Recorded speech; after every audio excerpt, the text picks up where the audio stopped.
আবারও স্মৃতি আর বাপ্পির ex girlfriend সুশ্রীর ভিতর ঝামেলা লেগেছে। হ্যাঁ ভিউয়ার্স, চলুন ঘটনার বিস্তারিত জেনে আসি। স্মৃতিকে নির্লজ্জ বলেছে সুশ্রী, আর এই কথা শুনে রেগে গিয়েছে স্মৃতি। রেগে গিয়ে স্মৃতি কালকে রাতে লাইভে এসে বলেছে সুশ্রীর নাকি অনেকগুলো বয়ফ্রেন্ড আছে, আর তাদের সাথে নাকি বাজে বাজে ছবিও আছে, যেগুলো স্মৃতির কাছে আছে, আর বেশি বাড়াবাড়ি করলে স্মৃতি সেগুলো ভাইরাল করে দিবে। অন্যদিকে বাপ্পি এখনও সুশ্রীকে ভুলতে পারে না। এখনও নাকি ফেক আইডি দিয়ে সুশ্রীর আইডির ভিতর ঘুরে ঘুরে দেখে।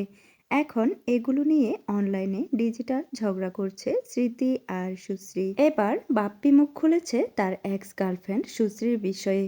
এই 2 দিন ধরে দেখতেছি স্মৃতি আর সুশ্রী একে অপরকে খোঁচা দিয়ে নানা রকম কথা বলে অনলাইনে, কিন্তু বাপ্পি চুপ ছিল এতদিন। অবশেষে বাপ্পি সুশ্রীকে বলছে, মাই ডিয়ার এক্স, দয়া করে স্মৃতি আর আমাকে নিয়ে কথা বলে নিজের সম্মানটা হারাবেন না, কারণ আপনাকে আমি এখনো অনেক সম্মান করি, আর তোমাকে আমি ভুলে গেছি অনেক আগে। বাপ্পি নাকি অনেক আগে সুশ্রীকে ভুলে গেছে।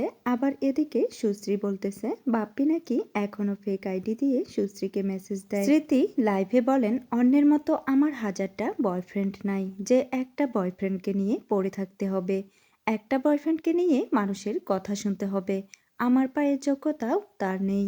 তারপর এই বিষয় নিয়ে সুশ্রী আপু বলেছে, যাদের জীবন নিয়ে অনেক হতাশ থাকে তারা সবসময় অন্যকে নিয়ে পড়ে থাকে, অন্যের পিছনে লেগে থাকে।